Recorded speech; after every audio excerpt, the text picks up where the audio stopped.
Hi, welcome to HardReset.Info channel, dear viewers. In front of me DJI MIC 2, and now I'm going to show you how to change the transmitter's volume, transmitter's gain on this device. So to do that, you just need to open the box and just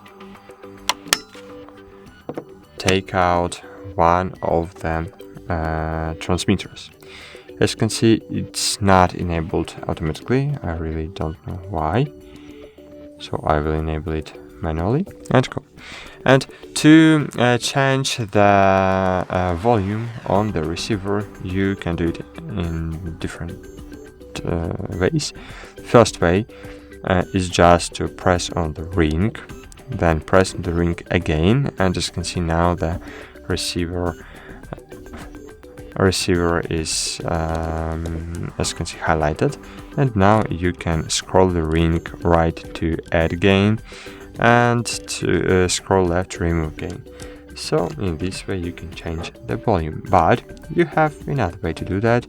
You can open the control panel. In control panel find transmitter settings, here find transmitter gain, and you can change it to transmitter 2 or to transmitter 1. So you can change it. So that's it. Thanks for watching. Like this video, subscribe to our channel, and bye. See you.